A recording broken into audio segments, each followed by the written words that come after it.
All right, what's going on, you guys? It is Arizona deer draw application season. The draw is coming up. It's going to be live soon, and it will end typically second Tuesday of June.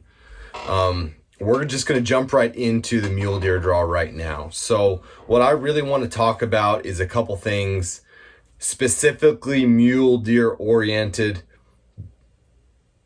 with all the questions and some confusion and also some myths worked into there. So let's jump right into the Arizona Strip. Okay, what is the Arizona Strip? The Arizona Strip is basically the strip of land that makes up the northern Arizona border with the western Arizona border above the Grand Canyon. Okay, so the Grand Canyon separates that huge land plateau, if you will, and it creates a genetic isolation kind of herd of deer. Now, these deer do migrate and they come back. It's not like Arizona, the border of Arizona is like locked down. We share a border with Nevada and Arizona, but it does create this genetic isolation, and the genetics on the Arizona Strip are different from the rest of the state. Bottom line, the deer there are managed for trophy and for mature buck quality per Arizona Game and Fish. That's how they do it. That's how they list it on their website. Arizona Game and Fish literally says, we're doing this for bigger deer. We're only letting X amount of tags, which I'm looking at it right now. Let's see, Arizona Strip, typically rifle tags are between that 50 and 80 tag total limit, and there's only one season. So that brings me to my next point here. What units are the Arizona Strip? These are basic questions, guys, that I know a lot of people have, a lot of people ask about. What units are the Arizona Strip? The Arizona Strip is 13B and 13A. They are both considered the Arizona Strip. The better unit the last couple of years has been 13B. Typically, if you're trying to draw an Arizona Strip tag, you are applying for 13B. 13A is another great unit for giant mule deer. It's part of that Arizona Strip territory. It is not the Kaibab. I want to be very, very clear. We'll talk about the Kaibab next, but I really want to differentiate what is the Arizona Strip from the Arizona Kaibab. Sometimes they kind of get mixed in and bastardized together, and people refer to them in the same type of way, and they are not the same hunt, not the same opportunities, and not the same genetic gene pool that exists in both areas. Both areas have giant mule deer, the biggest mule deer in the state. So let's go into just the Arizona Strip. If you're trying to draw a strip tag and you haven't been applying for it for 20 years, the odds of getting it are very, very low, extremely low. It's kind of like getting that point of drawing like a desert sheep tag, unfortunately. Doesn't mean you can't draw one, but everyone needs a realistic approach to it. With guys that have 25 bonus points as residents, not drawing the tag, guys, as a non-resident, that's probably not your best option. It's probably not going to be an option that's realistic, even with all the time and, energy and all that kind of stuff put in there. So be very careful. I just want to educate you on the Arizona Strip. If you are lucky enough to draw, I will say this, go with a guide. I'm applying for that. I have, I think, 6 or 7 bonus points. Guys, I'm not probably going to draw that tag. If I do, the first thing I will do is call fellow outfitters and guides and ask them what their availability is and how they would like a hunt deposit. That's my honest truth. I'm not, I'm a hunting guide. I'm an outfitter. I really know how to find deer. I'm good at it. I have lots of friends that are good at it.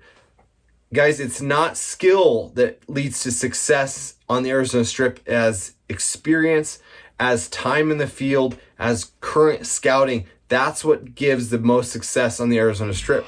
It's a wide open, guys, we're talking millions of acres of wide open land. It's big giant sage and cuts and you have to spend so much time there to dial in the deer. For you to think that you can go out there by yourself and kill those upper echelon bucks that guys have been scouting for months, literally for months. As soon as they start growing their antlers, these guys are on them. For you to think you can just roll out there and do that, it's a pipe dream. And for myself, who I know how to find deer. I know what I'm looking for. I know where to go. I have all my buddies I can call. They say, hey, you got to check this, check this. I'm not going to waste my time. I want to go enjoy a hunt. So I'm literally going to write a check if I draw that tag to one of my buddies that is a guides and outfits up there. And so getting that out of the way as just an idea to give you an idea how difficult hunting the Arizona Strip can be. Just from a giant buck density perspective, yes, there are giant deer there, but most people that draw that tag are looking for not even a 200-inch deer. They're looking for a 220, 230, 240. Guys, those aren't shot every year. If I'm drawing that tag personally, I'm looking for the first 200-inch buck because I know that's a realistic expectation for me. If my guide has bigger bucks that they've spotted, they don't want me to kill something smaller, then I will listen to my guide on that. I will shoot what they want me to shoot. But I know that for those strip guides specifically, guys who guide the strip, outfitters, they want you to kill a bigger buck worse than you do. Trust me. They want you to kill the biggest buck they have scouted. They want you to be the one to be successful in these giant bucks. So I know that's the case. It's so competitive up there, and there are so few tags, and there are so many outfitters and so many people scouting it that it becomes basically who's in the right place at the right time with the right guide or outfitter. And there are a lot of really good outfitters up there, really good guides that are great. They spend a lot of time up there, and they do it for the love of the game, to be honest with you. It's not a huge money maker unless you have like one of the two governor's tags up there. Those guys really, basically they're guiding to pay for their own gas up there. Just so you know how the Arizona Strip works. You're literally 100 miles from pavement hunting. There are so much, the fuel, the logistics. It's like hunting in bush Alaska. Honestly, the logistics alone could create such havoc on hunts. If you go out there and you've never been there and you're going to say, I'm going to take my Jeep up there and I'm going to do this thing, be very careful. You need to have safety precautions in place because it is very remote. You need to have more than one spare tire. You have to have a lot of water. Guys, there's just the logistics alone are not worth it to me to DIY that. And the strip is not that far from me right now. I live like 4 hours from it. So just to give you an idea and background of what all entails of the Arizona Strip. So 13B, 13A, guys, 250-inch deer are taken out of there. Bigger bucks than that are taken out of there. Is that the normal? No.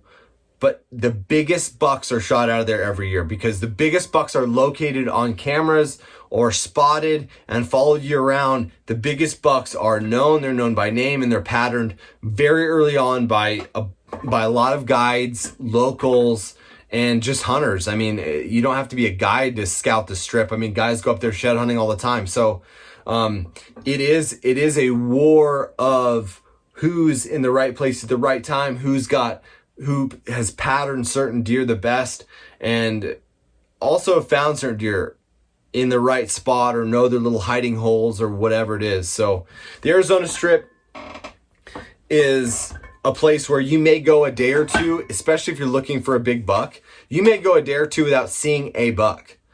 That's something that may surprise people that hear that, is that it's supposed to be this, this big buck mecca, and it is, but you have to understand that what creates this giant buck gene pool is the fact that these deer are not hunted, that there are like 50 bucks taken out of the gene pool every year, and there's 2 million acres of public land. They don't have alfalfa fields that they drop into all summer long. They don't have that. They live off stage. They live a pretty rugged life. And these big bucks tend to hide out or tend to just get their privacy in where big bucks like to be. They like to go where not everybody's going to go, where there's not a ton of traffic, human traffic, doe traffic. You know, certain bucks have certain attitudes and they have certain demeanors, and that they just like to live out there. So don't expect to see 7 200-inch bucks your first day of hunting on the Arizona Strip. So if you are lucky enough to get a tag, guys, I highly recommend you start making phone calls immediately. You don't try to go off a buddy's recommendation or some bootleg guide's recommendation of, oh, you got to go this. And guys, do what you want to do and hunt. You want to hunt the biggest buck. This is a once in a lifetime probably type tag. Sell your AR-15 and hire a guide up there. Like, that's these type of hunts. Like, you got to get it done.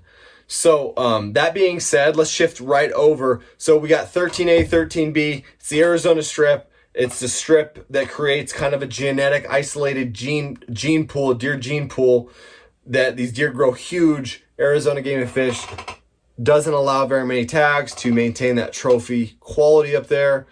And on average, there's 50 to 80 tags, depending on what unit, depending on the year, of rifle tags. We're not even going to get into the bow thing. You can draw a bow tag there. That's great.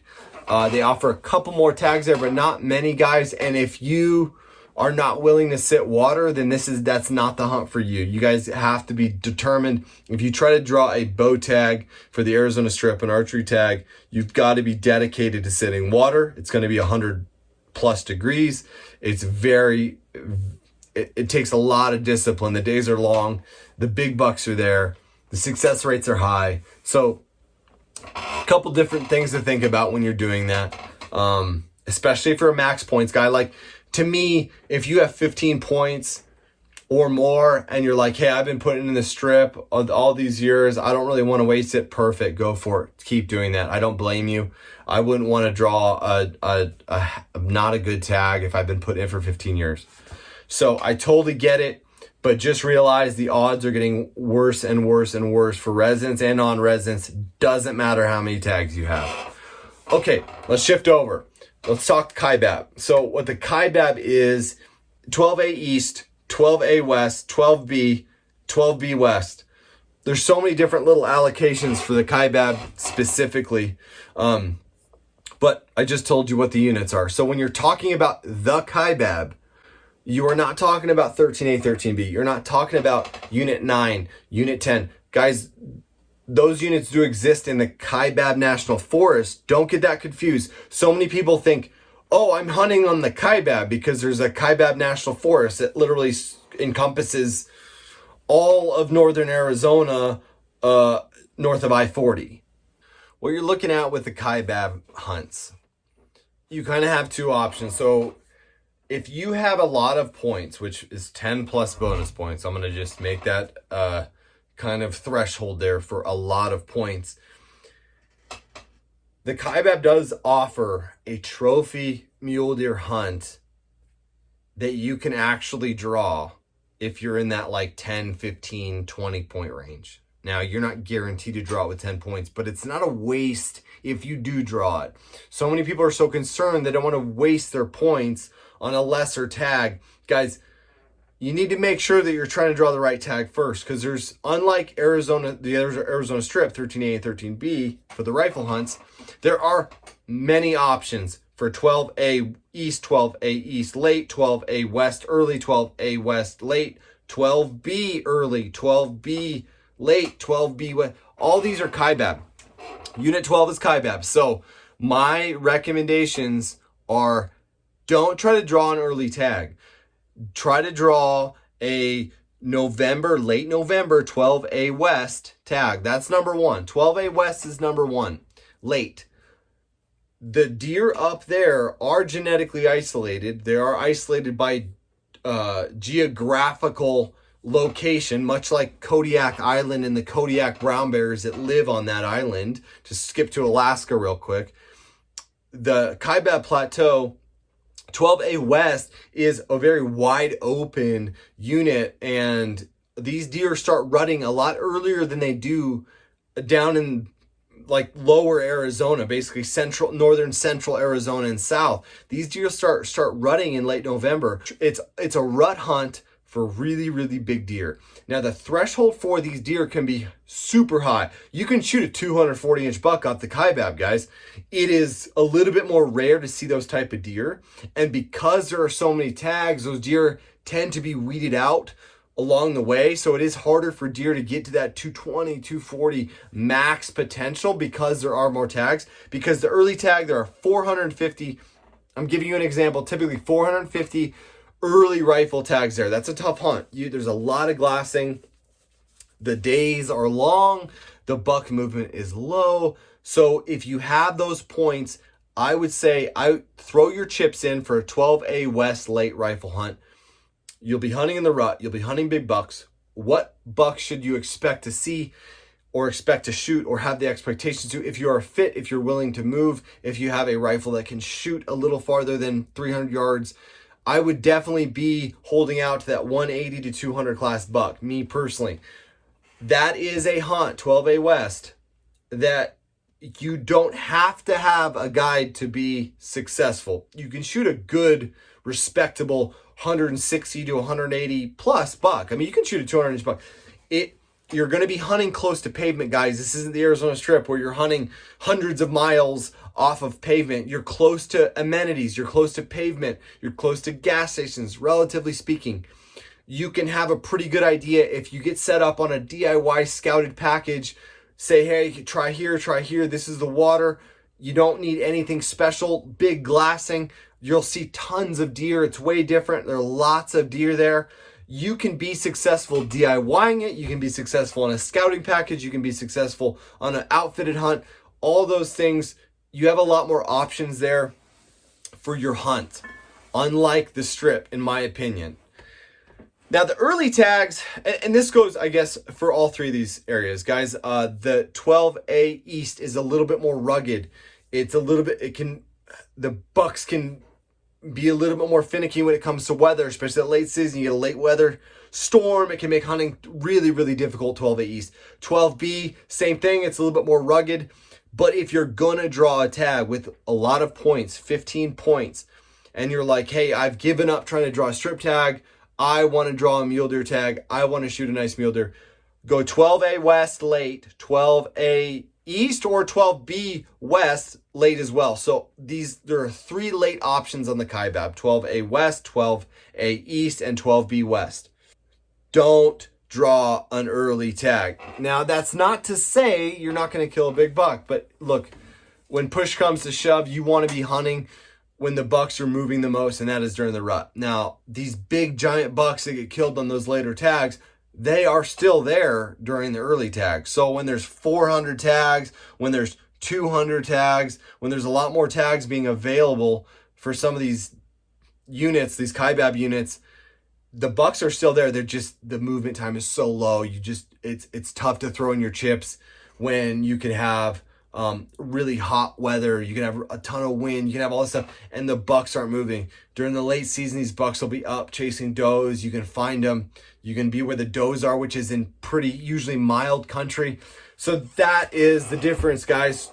Arizona Strip, 13A, 13B, very, very few tags, one season.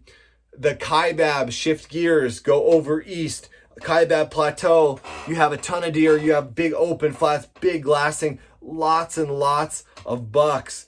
Lots of bucks you'll have to scan over. You have rut options.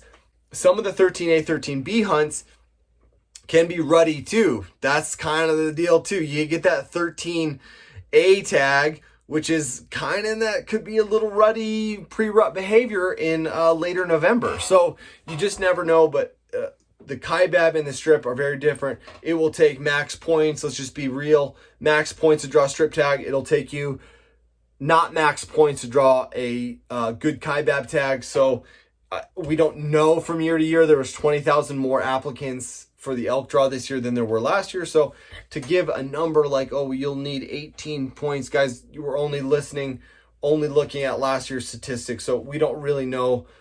But the Kaibab offers a great opportunity for people for hunters, non-residents and residents that have a lot of points, that are tired of waiting, that realize that they're probably not going to draw a strip tag, to draw an excellent mule deer tag where they can harvest a giant mule deer. In my opinion, a mule deer buck that nets over 180 is a giant buck. If you realize that a buck that is 190 straight four makes all-time Boone and Crockett records, a true 180 buck really is different in your mind, because there's a lot of numbers that get thrown out there. But a big 180 typical is a giant buck, because it only takes 10 inches to get an all-time world record. And that is one of the hardest entries to get right there, is the mule deer, especially a typical mule deer. So that's kind of my overview of the Arizona Strip and the Kaibab. If you draw a strip tag, don't mess around, but hire a guide, talk to some people, do the research. Don't waste that tag. Could be the only opportunity you ever have of shooting a 200+ inch deer. If you draw a Kaibab tag, I again would strongly suggest you hire a guide.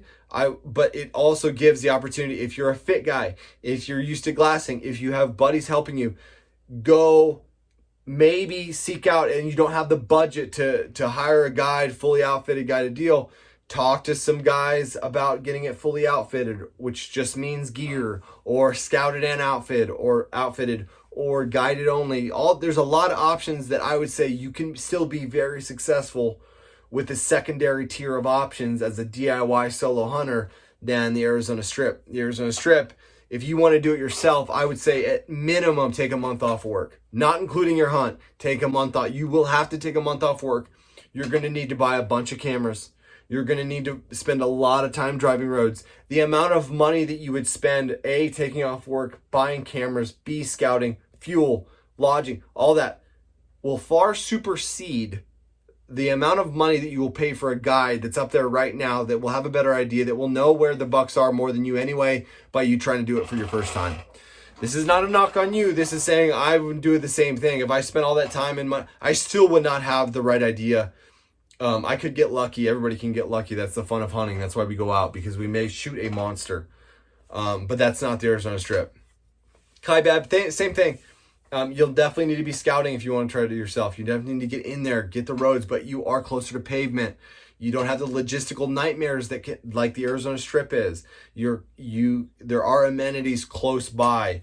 We're still talking about remote northern Arizona, but we're not talking about deep, way back, literally 100 miles from pavement on dirt. So I hope that clarified some things, guys. Arizona Strip versus Kaibab. I know there's a lot of questions people always ask. What is the Strip?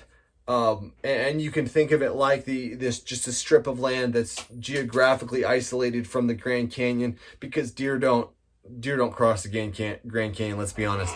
And if they do, they're in Grand Canyon National Park, so they're off limits anyway, or they're on the reservation. So they kind of stick in this giant area that we affectionately and begrudgingly call the Arizona Strip, because most of us will not draw a tag. If you want more information, guys, about drawing those tags, or if you do draw a strip tag or a Kaibab tag, hit me up, call me, email me. I have some really good resources, buddies that I've known for a long time, several different guides and outfitters that are very successful. They'll give you the hunt that you want. They'll work with you on exactly customizing your situation, what you've got going, and just wherever you're a non-resident, you're a resident, all that kind of stuff. So hit me up. I'm free for information. I hope this helped. I hope it clarified. Again, if you have any comments, if you've drawn a strip tag, if you want to draw a strip tag, send it in the comments below. If you think that I've missed something, please hit me up in the comments below. Love to hear about it. Any more information that we can give the public hunter, because we are hunting on public land, guys. The Arizona Strip is 100% public. Hope you liked the video, guys. I'm going to continue an Arizona application draw strategy. We're going to move into some other mule deer hunts, coos deer hunts, all that kind of stuff, and hopefully clarify and educate everyone on how this whole thing works. All right, see you guys later.